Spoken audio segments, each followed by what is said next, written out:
Since it's our 5th anniversary of this symposium, we thought we'd bring back a fan favorite from year 1.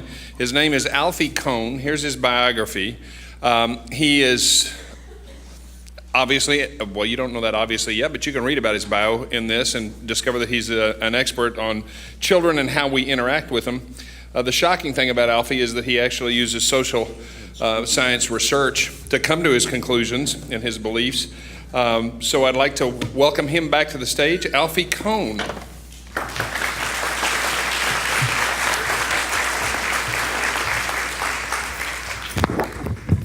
Thank you so much. What an honor to be asked back to the same event 5 years later. I'm so pleased. How many of you were at the initial one? Raise your hands if you were here. Okay, looks like enough so that the same jokes would not be appropriate from 2014.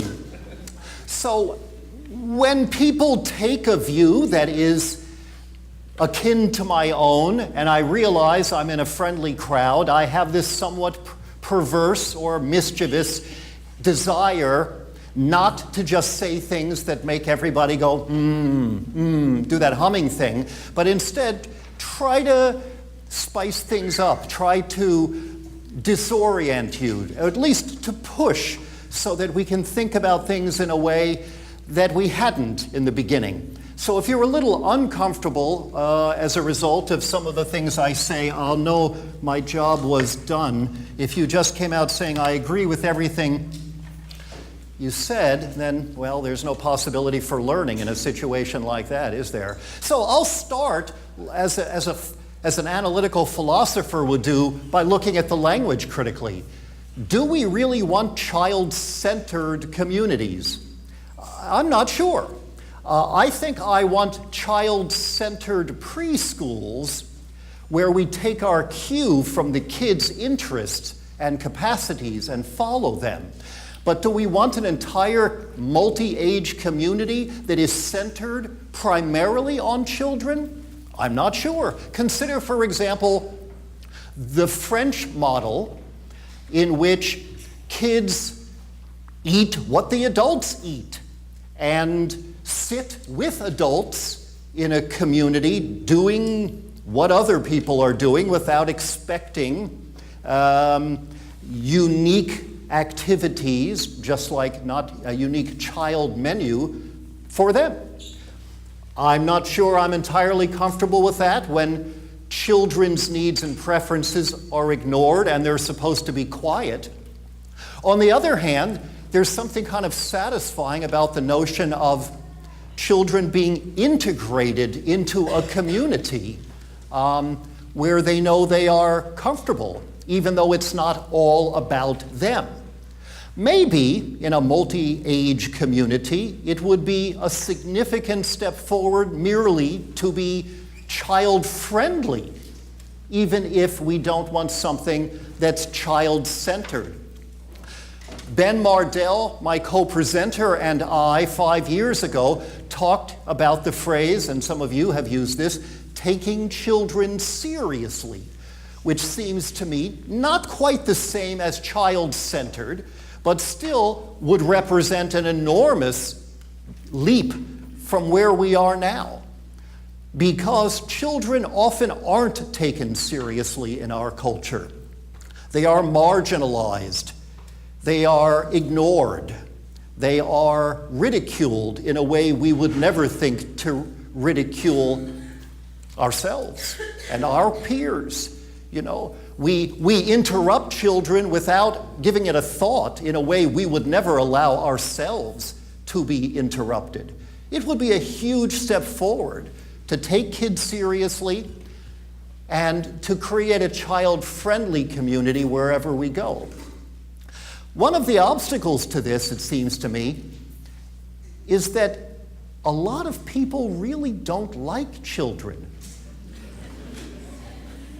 Not just teenagers, and there's survey research that I cited when I was here 5 years ago to suggest that that's true. We tend to view children the way Thomas Hobbes, the philosopher, viewed life itself, as nasty, brutish, and short.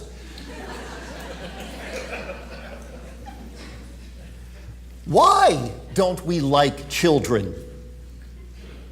It's an interesting question that I've struggled with for a while. I wrote a book right around the same year it came out when I came here first in 2014 called The Myth of the Spoiled Child. And in that book, I was struggling with this question of why our attitude about children is so negative. I mean, there are parents who look for advice on how they can make sure that their home with their children is quiet, tidy, orderly. You know, I say to parents like that, if that's what you want, you should have tropical fish, not children. We put up with it with our kids because we're connected to them, but other people's kids need to shut the hell up. That's sort of our attitude, really. You know, I think I told this story 5 years ago where I was on a plane, and as we landed and pulled into the gate, and the little ding signaled we were now free to remove our furniture and so on from the compartment. And a guy sitting next to me leaned up and said to the father in the row ahead, "Your little boy was so good during this flight." And that was a little ding moment for me as I realized that the word good, when applied to adults, might mean honorable or ethical or compassionate, but when applied to children means not a pain in the ass. And that's pretty much it. We want children to be what we think of as a good baby, namely one who doesn't cry and sleeps a lot. That's very different from inquisitive and artists and courageous and dreamers. We have our work cut out for ourselves. Maybe one reason so many adults are so intolerant of children is that they have most of their lives ahead of them, and that is challenging to us to draw that implicit comparison. I'm not sure. So one of the projects I worked on some years ago, another book, has to do with the effects of homework. Making children work a second shift of academics when they get home from a full day in school. Now, you may be interested, some of you who are parents or teachers of older kids, to learn that no research has ever found any benefit to any kind of homework before kids are in high school. And even in high school, newer and better research is calling into question whether homework is beneficial, let alone necessary. Some of the best high school teachers I know around the country never give homework, and the results are uniformly fabulous. In middle school or elementary school, if a teacher is giving kids homework, either the teacher doesn't realize that no research supports the benefit of doing this, it is literally all pain and no gain, or the teacher doesn't care and thinks for value reasons kids ought to be made to do more academics at night, even though it is not supported. Interestingly, there are disadvantages of homework that are well known to people who have children or were children. Recent research actually finds that more than 83% of adults were children at some point or another.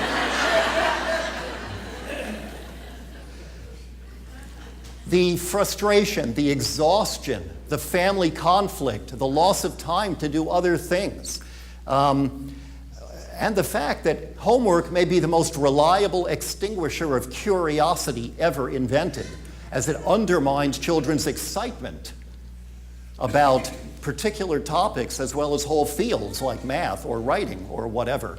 There are all these disadvantages, and there's literally no corresponding advantage, no benefit to it, which led me to try to ask the question, which is what I devoted most of my book to, so why do we persist? Why is there even more homework now than there was 25 years ago for young children, where the case for its benefits isn't just weak, it's literally non-existent? What I find interesting, though, and here I'm circling back to the main point, which I do eventually, is that when I ask parents about this, many of them say even if research did find some benefit academically to assigning homework, I would still have concerns about it based on value reasons. One is, and this is something rarely thought about in our culture, how dare the school reach its long arm into our home and tell us what happens during family time? Families should decide what happens during family time. We give you our kids 6 hours a day, at night or on the weekend. We decide. The child decides. The parents decide. It is a case of institutionalized arrogance for schools to dictate what children must do when they're not in school. But we don't even ask that question. We don't even voice that objection. We simply take it for granted. That's one thing many parents say. And the other thing many parents say is, I want my child to flourish and develop intellectually. And by the way, as the great early childhood educator Lillian Katz points out, intellectually is not the same as academically. In fact, Katz said the problem with too many preschools is that they are overly academic and insufficiently intellectual. That's an interesting presentation in its own right. But we want our kids to develop academically and even more intellectually, but we also want them to develop and flourish artistically and emotionally and physically and socially and in all kinds of other ways. So when schools talk about the whole child or social emotional learning, but then assign homework, they're saying, yeah, but this is the only thing that really counts is academics. That's why we're going to give you even more of it to do at night. And so many parents say, I'm concerned about homework because it ignores or minimizes or dismisses all the other things that matter besides academics. So when I was going around talking to reporters about this topic when my book first came out, the most common question was not, what does the research say about homework and academics? It was this, or a version of this. But if we didn't give kids homework, they're just going to be watching video games, right? They're just going to be watching TV or updating their Facebook pages. This is a very cynical view of children that says that without our carefully structuring, indeed mandating activities for them, they will not be occupied in sufficiently constructive ways which we demand they do until their head hits the pillow at night. I, for one, would not want to be videotaped after work, proving how constructive all my waking hours are spent. Adults need time to chill out and just do stuff that gives them pleasure. We deny this to children by the act of homework, or by the demand that they justify their activities. At least we give them a couple of years out of the womb to, all right, you can play a little bit for now, and now put away the things of childhood is the idea.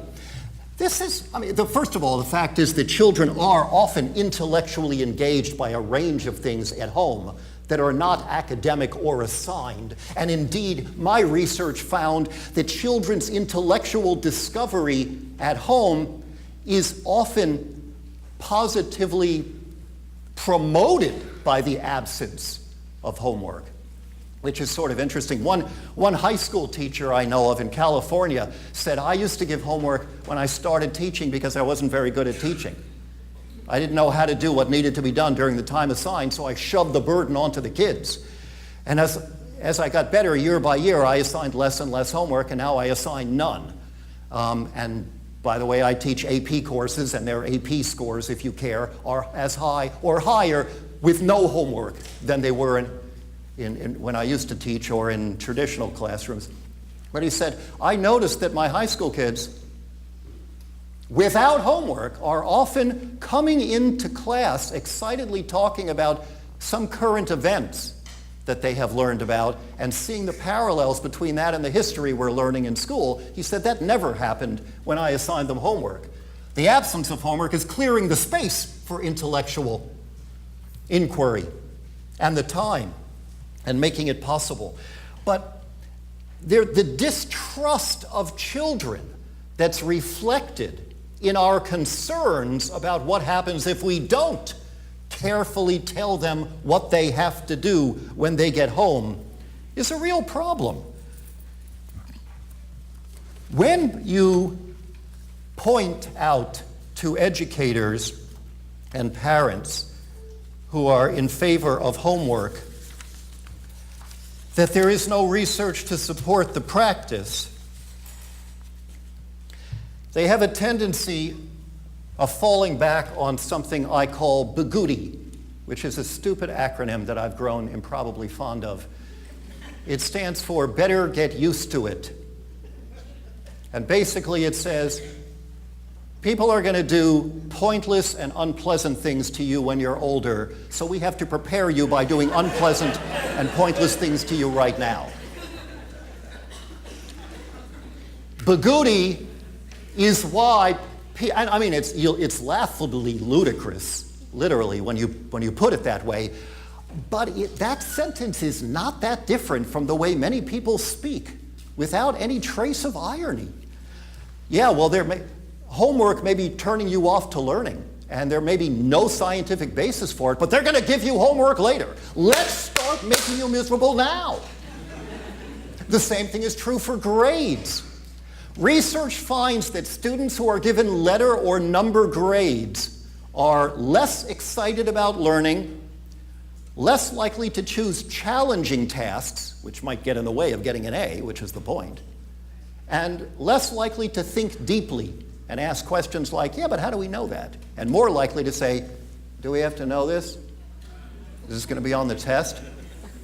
So as far as I can tell, every study that's ever been done on the effect of grading kids versus not grading them has found less excitement about learning when kids are graded. And you could take a bad thing, make it worse. You could multiply the damage by, I don't know, putting grades online to really push them into kids' faces. Grades, in high school, you could claim, well, we got to do it at high school because some of them are going to go to college. Well, in fact, there are high schools, public and private in this country, that give no grades, and their kids get into college just fine. But even assuming that was true, how do you justify giving grades to kids in middle school or elementary school? No college gives a crap about anything kids do before 9th grade. And what do you hear in response? BGUTI! We're going to destroy their interest in learning with grades in high school. Start preparing them now. Don't just tell them about it so they can learn. Immerse them in it, which is a really problematic thing when you think about it.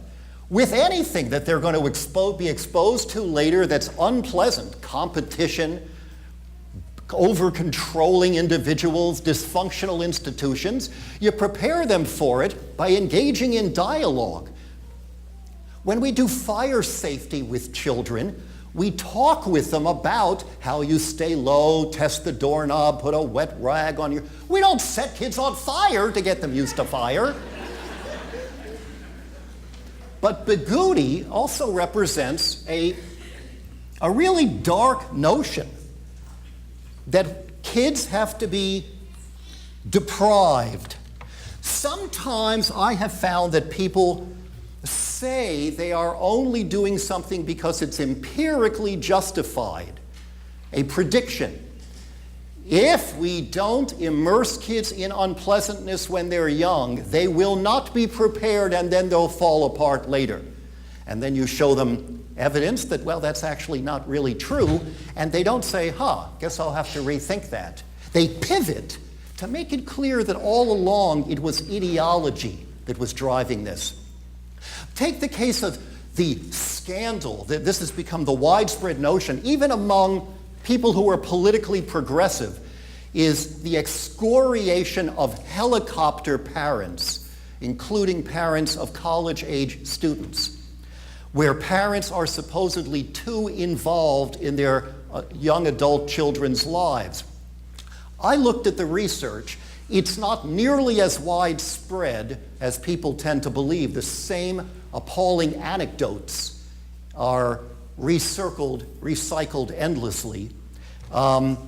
Moreover, evidence finds that a fair degree of parental support is welcome and beneficial for many young people, particularly those who are first in their family to go to college.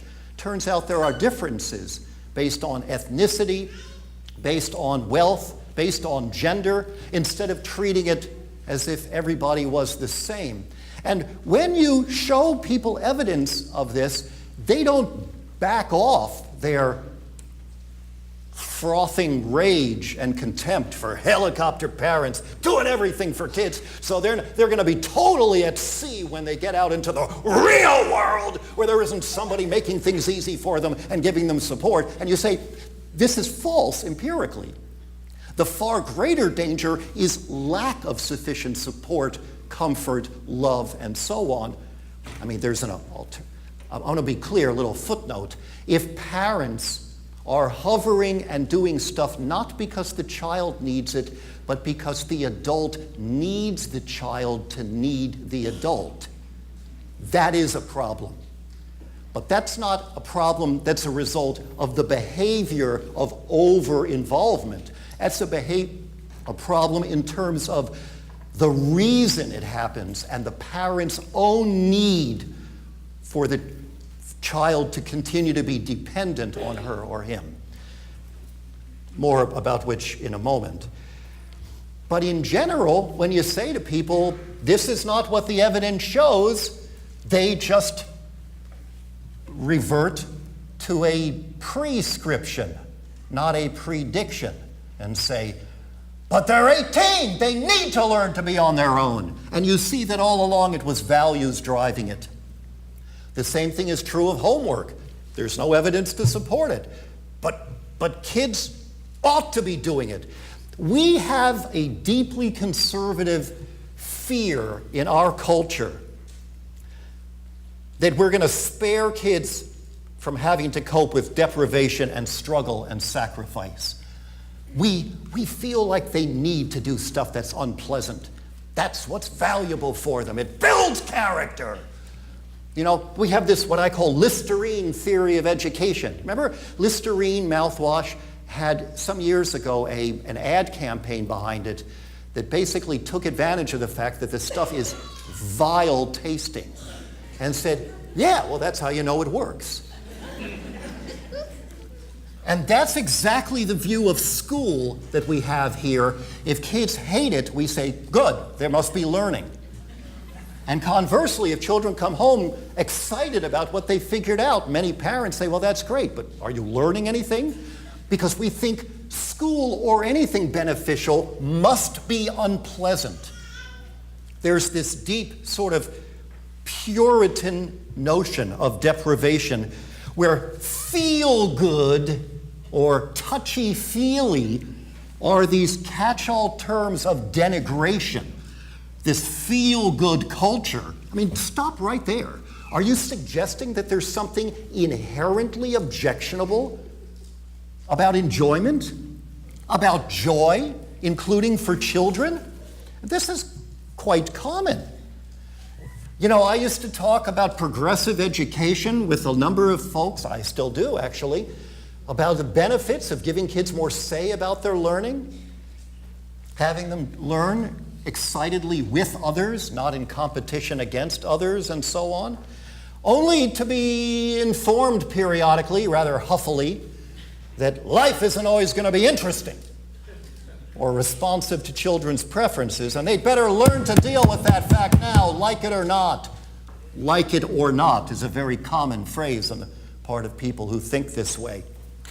Another one begins, it's time they learned that, the implication being that kids should be introduced to frustration and unhappiness without delay. There's work to be done. Life isn't all fun and games, you know.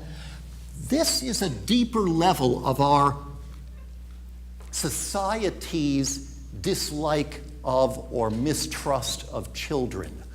The whole idea of childhood as a time for joy and exploration really rankles people who have a deeply philosophical and sometimes theological commitment and psychological commitment to making sure that kids have the same fear of pleasure and redemption through suffering. Bigudi is a way of saying to children, your objections don't count. Your unhappiness doesn't matter. Suck it up. I went through this and I'm just fine. You can tell how fine I am by my attitude toward children. So this notion of Bigudi plays into what it is that we're up against here and how problematic it's going to be to create a child-friendly society. I want to argue, though, that if we are about that project, what we do is not as important as how we do it and why we do it. We are focused to an extraordinary extent just upon behaviors, on thinking in terms of whether we do X or not, or how much of X do we offer. So when I think about how we are supportive of children, the key distinction that I find useful is to provide children with care that is unconditional. Children don't just need to be loved, or even loved a lot. They need to be loved for who they are, not for what they do. There should never be strings attached to our attention, our acknowledgement, our care. Care that has to be earned isn't worthy of being called care. Be very, very skeptical when you hear behaviorists tell you that when children act in a way you don't like, you should withdraw your attention. That attention is to be used to manipulate children, rather than something that all children deserve to have. They need to feel that even when they screw up or fall short, our love is never at risk. That is the exact opposite of forcibly isolating young children when they need us most as a disciplinary technique. Of course, we don't call it that, forcible isolation of young children. That sounds really unpleasant. Could we think of a euphemism for that barbaric practice? Timeout. Doesn't that sound innocuous? Even though for many young children it is terribly cruel, and even worse if done in a school setting where they are being humiliated in front of the other children.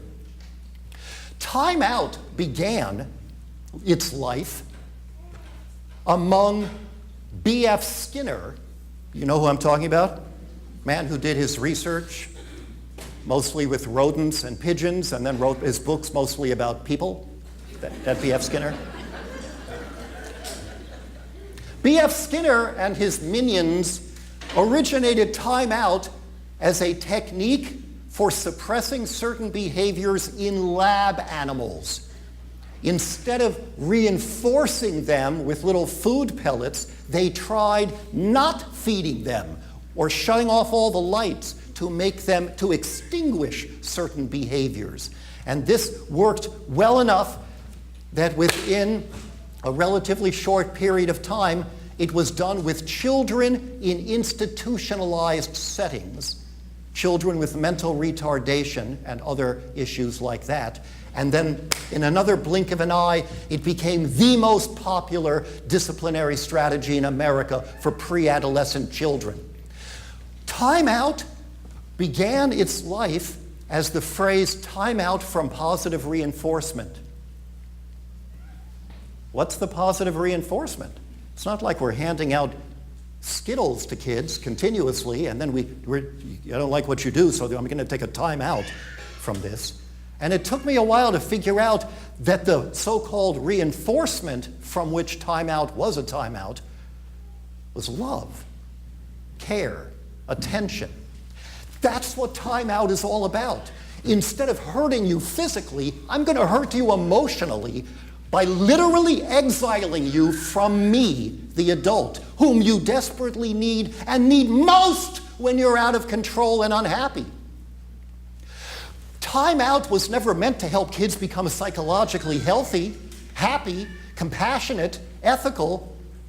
Timeout was meant to make behaviors powerful people don't like go away, regardless of the cost to the child. And the flip side of timeout is positive reinforcement. The ultimate in conditional acceptance sounds like this. Good job. Good job. I really like the way you...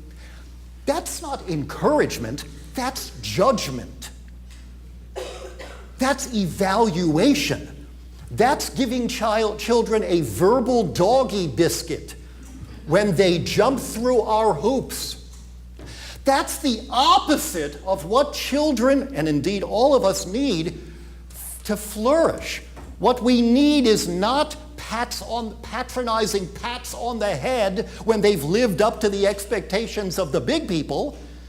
What they need are hugs and smiles and care and attention that they never have to earn with their behavior. That doesn't mean that when they do nasty things, we don't respond, that it's hands-off, laissez-faire. We do respond, but we respond by working with them to try to solve the problem, not doing things to them. And rewards, whether tangible, like stickers and gold stars, or extra dessert, or verbal, good job, are about doing things to children. It is, as one early childhood researcher called it, praise and rewards are just sugar-coated control. A, that's not a respectful way to deal with people of any age. B, it can only work to get temporary compliance, but at an enormous cost. And in the long run, it tends to make things worse. Children need not just attention and love. The question is, how are we providing it? And the answer is, I hope, unconditionally. This is most important for parents. It's also pretty damn important for teachers. But can we imagine the unconditional care, unconditional support for children who are other people's when we're not their parent or even their teacher? That's how I would suggest, respectfully, one way of reframing this mission for Tacoma is not just how do we do nice stuff for kids where we're friendly toward them, but how do we engage people in a conversation to rethink our attitudes and beliefs about kids, and sometimes by extension, about human nature? How do we encourage discussion and reflection about unconditional support for children? How do we do this in a way where we create neighborhoods where we're looking out for children who are not just our own? Even unconditional tolerance of all children seems to be a tall order these days. So there are other examples I could mention of how I think we need to think about not just what we're doing for kids, but how we're doing it. But I want to move on to something that is at least as important, which is why we're doing it. Motives matter. I am very nervous about resources for raising or teaching children, like seminars, lectures, workshops, books, articles, websites, podcasts. I'm very nervous about them when the word behavior keeps showing up. The more you see or hear the word behavior, the more you're missing the child who engages in the behavior. What matters to B.F. Skinner is literally only the behavior that you can see and measure. Data. But the behavior is what you can see above the surface of the water when a child acts out or acts in any way. What matters are the motives and needs and values of the child that drive, that inform the behavior. And the more you're focused on just the kid's behavior, the more you're missing the child herself. I don't just want my children not to hurt other people. I want them not to hurt other people for the right reasons. If I'm just focused on the behavior of not, this is negative behavior here, of not being nasty or aggressive, by default, if I don't supply a reason for that, the reason the child learns not to do that is because if I do, there's going to be a consequence to me. All consequences, which is a euphemism for punishment, get kids more focused on themselves. Punishment teaches power, because I can make you stop doing whatever I want for any reason. And it teaches self-interest. Do this, or here's what I'm going to do to you. Or if I use rewards to bribe children, positively reinforce children, I'm saying, do this, and here's what you'll get out of it. Research finds that children who are frequently rewarded or praised are less caring and generous than other children. And the effect is most pronounced if they're rewarded or praised for being generous. Good job, I really liked the way you helped out Susan with trying to get her coat on. Good job, you're such a generous, helpful person. Good job, good job, good job, good job, good job, good job, good job. She just became a little more selfish as a result of this interaction and less interested in the effect of her actions on other people. I taught her the reason to be helpful or generous is if I catch you being good, I'll throw you a doggy biscuit for it, even if it's just a patronizing pat on the head. Result, children who are now less interested in the well-being of other people than they were before they were treated like pets. It's not just the action that we care about. People say, well, without consequences, if you grow up and rob a bank and get caught, there's a consequence to that. You'll be thrown in prison. You see the fatal flaw to this argument? We want kids not to rob banks because they know it's wrong. No consequence, no reward ever taught right and wrong. Only power and self-interest. I want my kids not to hurt other kids because they don't want to see other people suffer. The more I use traditional discipline that's focused on behavior control, god-awful programs like PBIS and Class Dojo and yellow, green, and red tickets and things that we pull, all of those things powerfully undermine moral and social development. And the research supports that.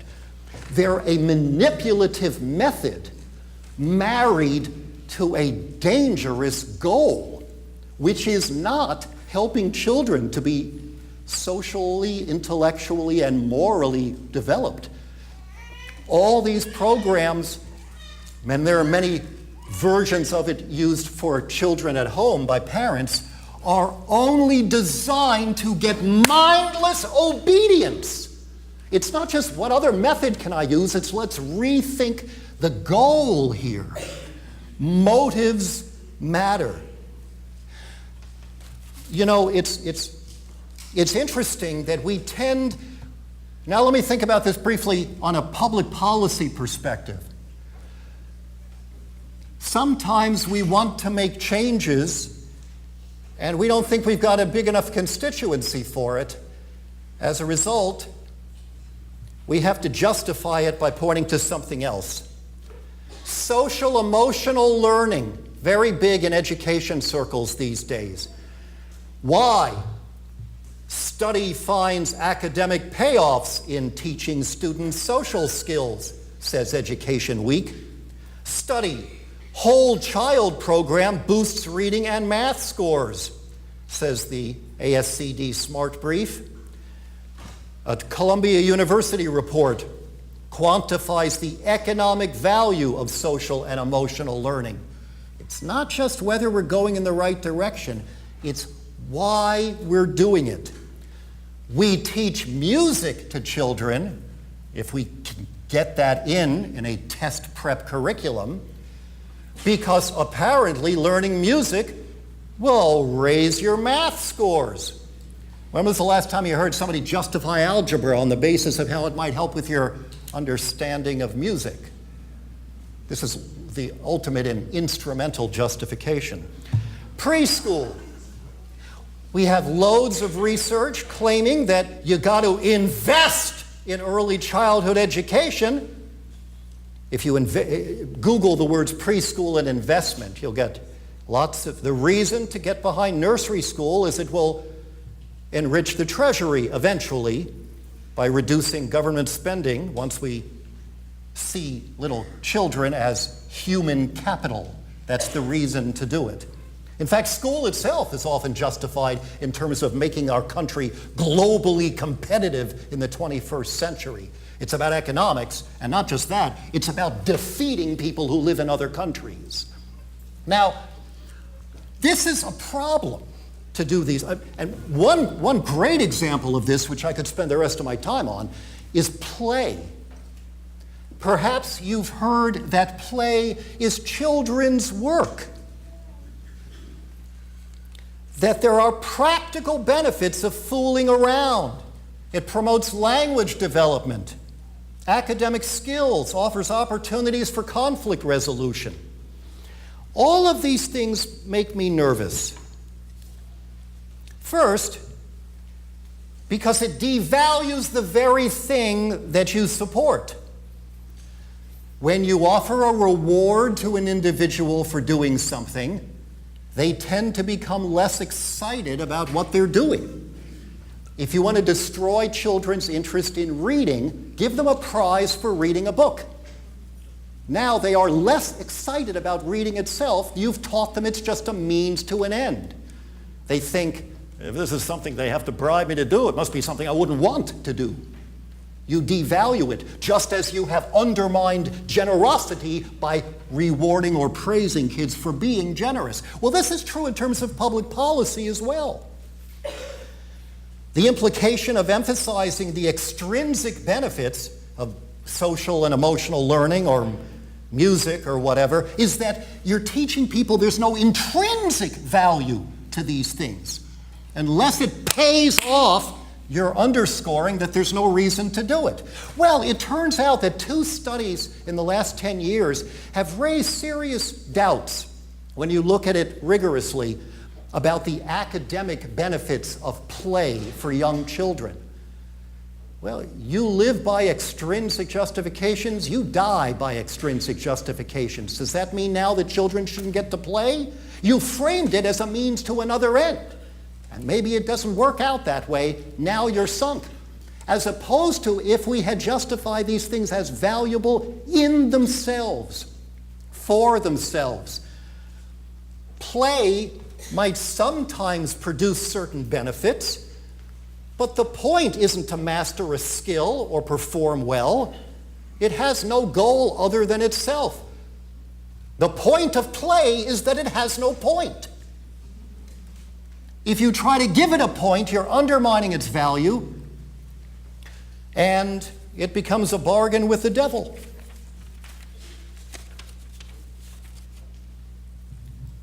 Play, said John Dewey, denotes the psychological attitude of the child, not anything which the child externally does. Be particularly skeptical if you're told that the benefits of play is for children to learn self-regulation. That's not necessarily a gift to the child. That's a convenience for the adult. That's another whole presentation as well.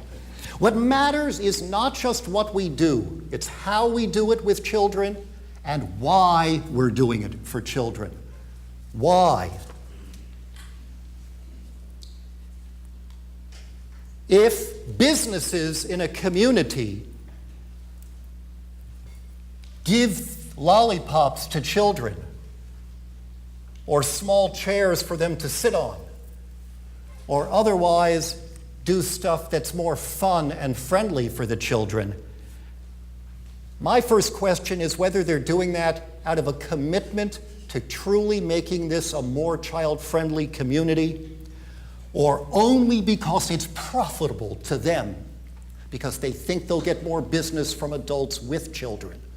So that if someone were to then come along later and say it's not working, they say, screw the lollipops. Back to big chairs. If the motive is profit, then the behavior of apparently child-friendly actions or policies doesn't count that much. It's the reason that matters. The reason we want kids not to hurt, the reason we want members of a community to reach out to children, not just the fact of doing this. Some thoughts for avoiding these traps and doing what's right for kids. I want to mention 3 things and then read you 2 paragraphs, and then I'll take your questions until we move on to the next part of this program. Point 1,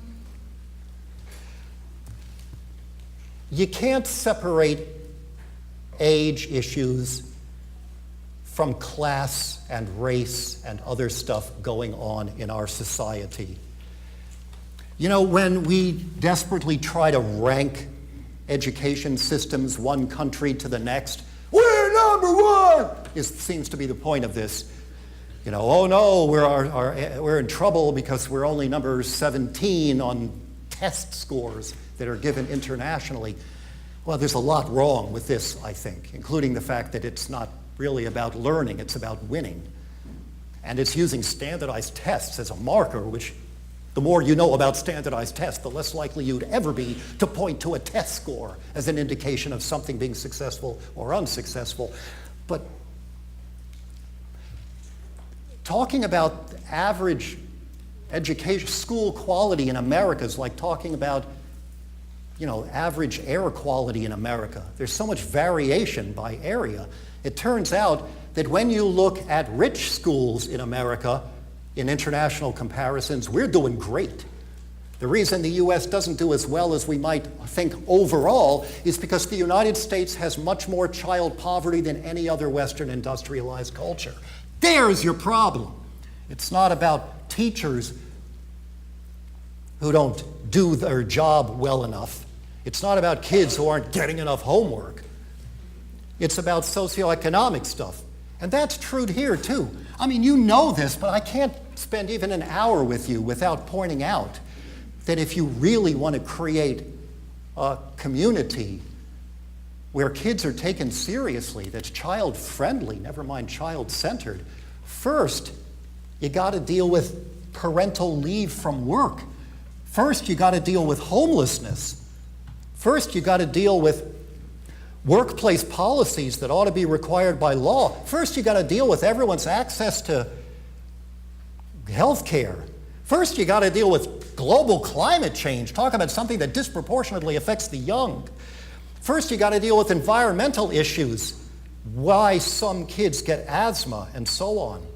Is there enough social? I just read about 2 respected teachers at Lincoln High School in Tacoma who are leaving.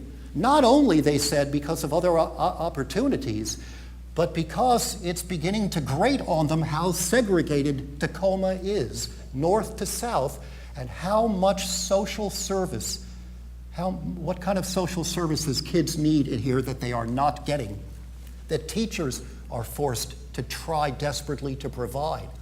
If you're talking about child-friendly, you got to talk about the stuff that deals with class and race throughout the community, which affects children disproportionately, but not only children.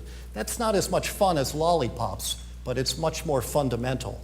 Second, if we're going to do stuff that is truly supportive of kids, we have to start looking at the world from the perspective of children. Perspective taking, not just what do we think makes sense for them, but how do they look at it? Do they feel respected and trusted? You know, I was just on another airplane with a screaming kid.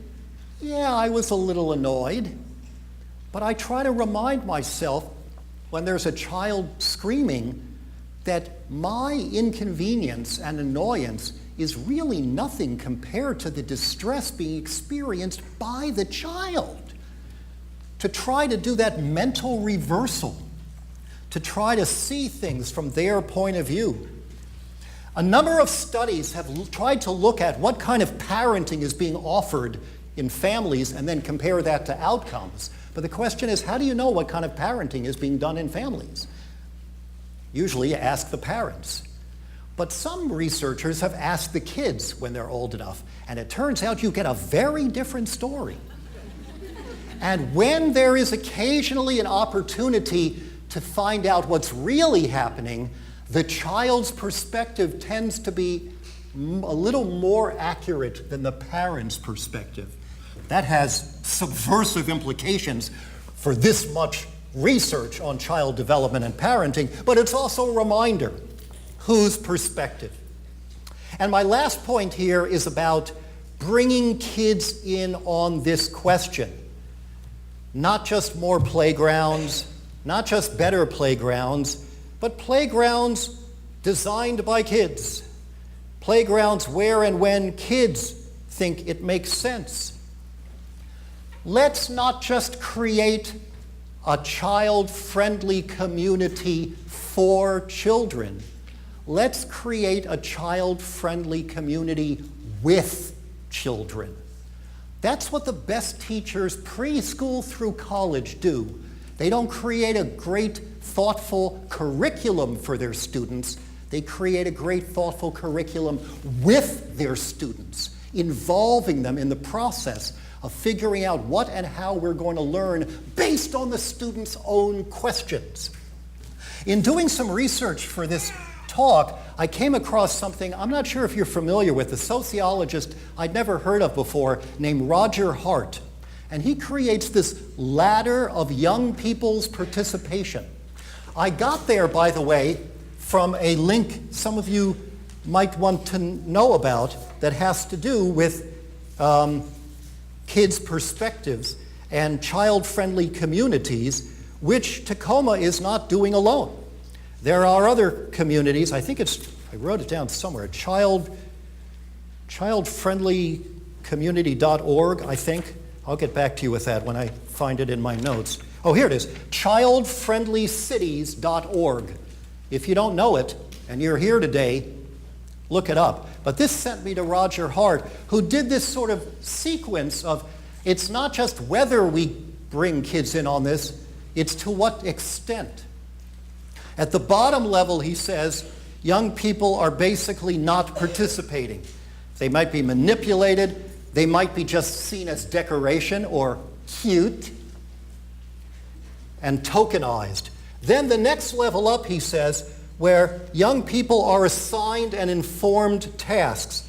You may have a community youth board where the kids are given a specific role. Here's what you're doing to help make this change. The next level up is young people are actually consulted and informed about this, about how their input will be used and the outcomes of the decisions made by the adults. The next level up is adult-initiated decisions with young people. Maybe participatory action research. The adults initiate it, but the kids have something to say. The next to top level is where young people lead and initiate the actions, where the kids direct the projects and adults are involved only in a supportive role. And at the top, says Roger Hart, is true young people initiated shared decision making. How we do this, how we bring them in on the question. Kids learn to make good decisions by making decisions, not by following directions. Wouldn't it make sense to bring that process in on this very project of trying to create a more child-friendly community? Give them more say about this very project that we're involved with. It's not just what we're doing, it's how we're doing it and why. Please look beyond behavior. And maybe we can even see this as one feature of moving ahead as a whole society. I want to read you 2 paragraphs I wrote a while ago about this by way of closing, and then look forward to your questions. When people talk about kids who are seen as too big for their britches, might this represent one of several constituencies that want more than they've traditionally been permitted? Privileges have been reserved for some and not others, of course, so maybe this is just another stage on which the slow, fitful struggle to make our society more egalitarian and inclusive is played out. Time was when African Americans paid a steep price for being uppity and not knowing their place. Women were expected to be satisfied with second-class jobs and smaller paychecks. Those who spoke out about lack of opportunities or the assumption that they had to play the caretaker role even at work were described as shrill and pushy, or worse. Gays had to keep their identity a secret, and their desire to marry their life partners prompted an outpouring of rage as if the institution of marriage itself would somehow be imperiled. Well, alongside race and gender and sexual orientation, there is age, with discrimination not only of seniors, but of, well, juniors. Of course, some limits based on lack of maturity are reasonable, but one of the most entrenched norms in our society is that kids should shut up and do what they're told. Whether what they've been told is reasonable doesn't even figure into it.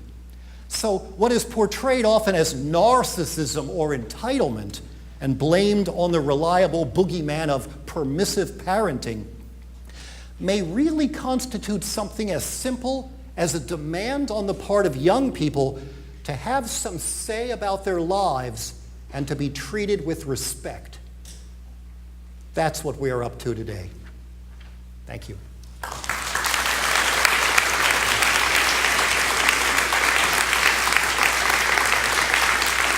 I'm going to take questions now. Exactly. Yeah. I'm going to test this. Does this microphone work? No. Okay. Which doesn't? The one on my collar. That's okay. I can do the questions. I know he can. I just wanted to point out, Alfie's perfectly capable of running this, which he will do. There's a microphone there, and there's a microphone there. It would help the room if you would go to the mic and ask your questions. Go ahead.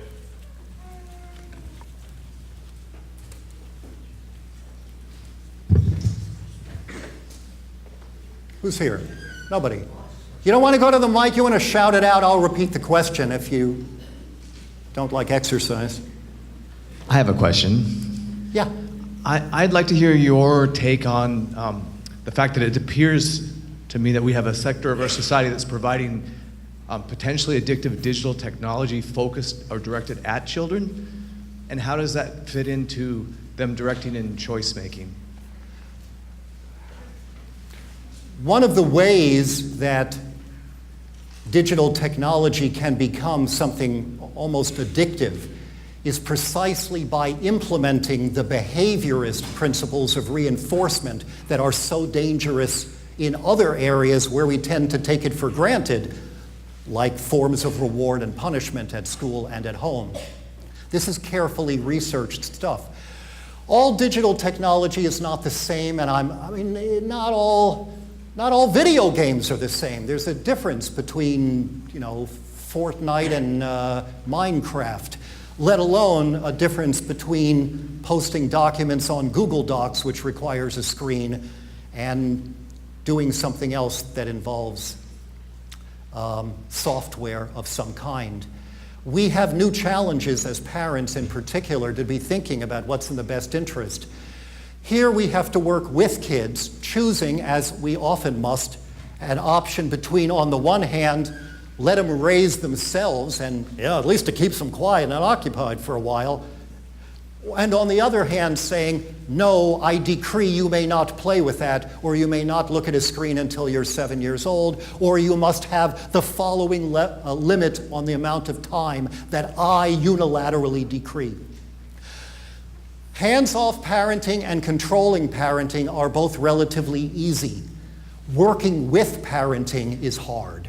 It takes more time, more energy, more talent, more care, and more courage, because we sometimes have to rethink the value or legitimacy of our requests. Well, that's true here as well, and it's also based in large part on the age of a child. My attitude toward screen time would be different for a 7-year-old than for a 14-year-old. I hope yours would as well. Keep in mind, though, that if as parents we are concerned about what children are doing, we should also again think about why. There's a difference. It's not just about behavior here too. A child who simply finds this stuff entertaining is not necessarily a child who's addicted. And a child who enjoys it is not the same as a child who is doing only video games, and that turns out to be a symptom of other problems in his life. Merely limiting the screen time doesn't address whether the child has friends, whether the child feels safe and supported at school or by the parents. Here too we ought to have to look at what's underneath. Long after children have made their peace with or rebelled against the limits we put on them based on how much screen time they have, what will matter more is our relationship with the children. Keep that in mind with this topic and with everything else. We might succeed in imposing limits we think are better for them at the price of the extent to which they feel trusted by us and respected by us. That should always be front and center. Alfie, let's take one more question. So my name is Nelson. I have 2 siblings younger at home, and my parents when I was younger basically force-fed me chores and just told me you have to do them. Yeah. But I don't want to do that to my siblings. So how could I kind of, instead of force-feeding them and making them choke on chores, how could I get them to do them? The premise, of course, is that they need to do chores. So the way I started this an hour ago is to begin by asking questions, by interrogating the reality we're given to play with. I started by asking, do we really want child-centered? Let's think about it. And here too, I would say, let's question the premise. Must kids do chores? At what age? What kind of chores? And more importantly, why? What's the goal here? Preschool teachers know that it's a lot more expedient to clean the room yourself than to have kids doing the cleanup time. So if you involve kids in cleanup time, there's another motive here. Do you just feel like it's not fair for me to do everything as the adult? God damn it, the kid should be pitching in? That will lead in a very different direction from, I'd like you to take some responsibility for how the household functions and be concerned about how we can share that responsibility. If your goal is more about motive than behavior, then compelling them to do this or rewarding them with an allowance for doing chores is an excellent way of destroying the motive that you'd like to promote. Now they see it as just something I got to get through in order to get this goodie. Never should an allowance be contingent on kids doing stuff around the house. Separate those things, decouple them. And also there's a difference between kids straightening their own room and kids helping out with dinner. How do I get my kids to strive? The room is a pigsty if I'm not allowed to use punishments and rewards. My question is, why should a child have to keep the only place on the planet that belongs to her up to your standards? The premise is the problem. But it's a different question to ask about helping out around dinner, where I would share with kids, based on their capacity to understand, the reason for helping out and how it affects the other people in the family. The goal is not to make them do chores. The goal is to support them becoming compassionate people. You can't measure it in terms of behavior, and if you use doing to strategies like rewards, including praise, or punishments, often called consequences, you're undermining the very things you're trying to promote. And if you are going to say we all are going to pitch in, maximize their autonomy.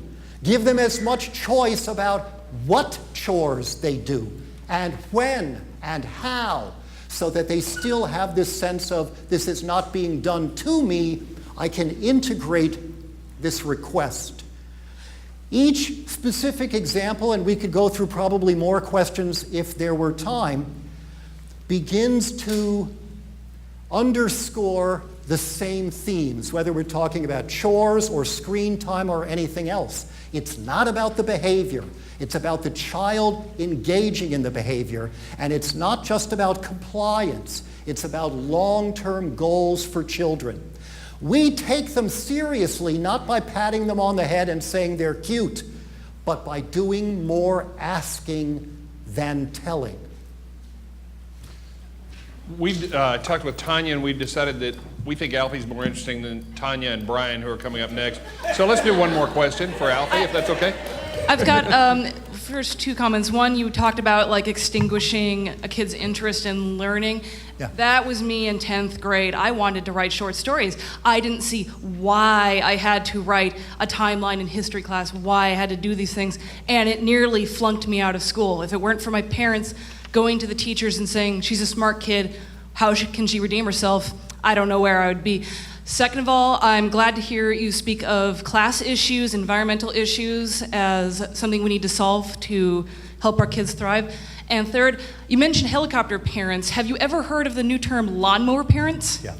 Yeah, that is probably, it's probably as rare as you say helicopter parenting is, but I thought that was an interesting thing to hear of parents who just want to bowl over any adversity their kids may endure just so they won't suffer or whatever the logic is. It's all well-meaning, but Yeah. Well, sometimes it's well-meaning. Well, regardless of what we call it or the degree to which it's progressed from one catchy, sexy metaphor or turn of phrase to the next, it's important to distinguish between the different motives on the part of the parents themselves. Much of the critique of helicopter or lawnmower parenting, I think there's a third term that I'm forgetting as well, is that we're indulging kids. We're coddling them, you know, as opposed to being tough on them, bagooty, let them experience this, force them to be self-sufficient as early as possible. By the way, this does not play out in the whole world the way we assume it does. In many parts of the world, what matters more than independence is interdependence. Continuing to have a connection lifelong with parents and so on, as opposed to we're pushing you out of the nest. That reflects America's hyper-individualism, which is not a universal value.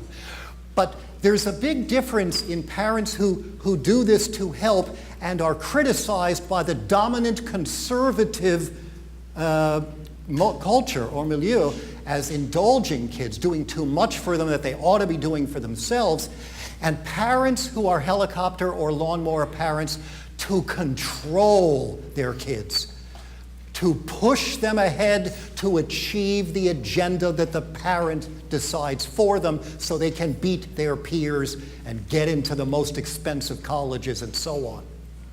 We have to disentangle. Where the research shows a negative effect of this kind of parenting, it's not because it's done indulgently, but because it's too controlling and doesn't sufficiently support the autonomy of children. So thanks for your other comments as well. Thank you, Alfie. Join me, please, in thanking him.